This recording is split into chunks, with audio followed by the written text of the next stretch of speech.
ইতিমধ্যে শেরপুরের নলিতাবাড়ি এলাকায় অভিযান পরিচালনা করে সীমান্ত দিয়ে লোক পারাপার যারা করে এই জড়িত সন্দেহে আমরা দুইজনকে গ্রেফতার করতে সক্ষম হয়েছি, তাদেরকে নিয়ে আসছি।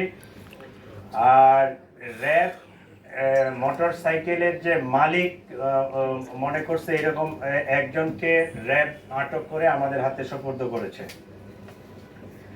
প্রিয় সাংবাদিকবৃন্দ, চাঞ্চল্যকর এই ঘটনায় জড়িতদের গ্রেপ্তারে আমরা আন্তরিকভাবে কাজ করছি। আপনাদের মাধ্যমে সর্বসাধারণের নিকট অনুরোধ, আপনারা যদি কোনো তথ্য পেয়ে থাকেন নিকটস্থ পুলিশকে অথবা 999-এর মাধ্যমে পুলিশকে আপনারা জানাতে পারেন।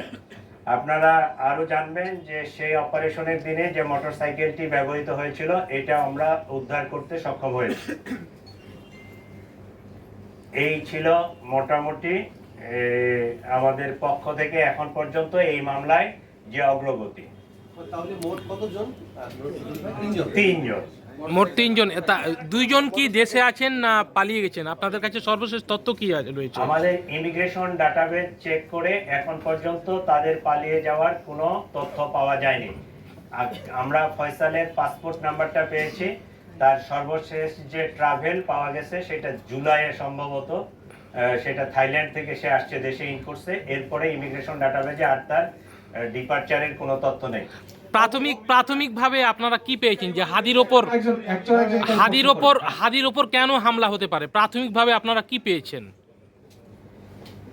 আমাদের কাছে যেটা মনে হচ্ছে সেটা হচ্ছে, আপনারা তো জানেন যে হাদি হচ্ছে ইনকিলাব মঞ্চের অন্যতম একজন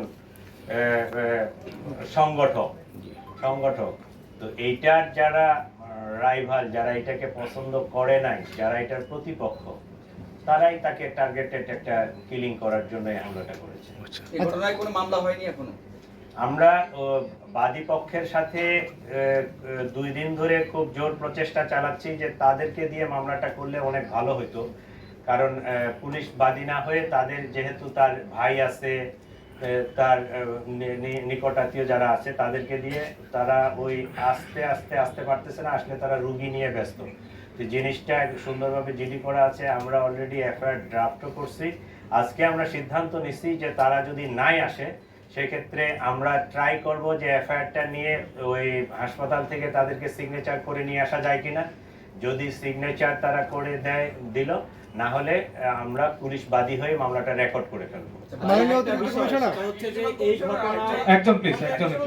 আমার নাম তৌসিফ কাইয়ুম, আমি রেজিস্ট্রারে কাজ করি। আপনি বলছিলেন যে আসামিরা সন্দেহভাজন আসামিরা হচ্ছে দেশের বাইরে চলে গেছে, কোনো তথ্য নাই, যেহেতু আপনার পাসপোর্ট আপনারা ব্লক করে রাখছেন, কিন্তু অন্য সাইড দিয়ে চোরাই পথে চলে গেছে।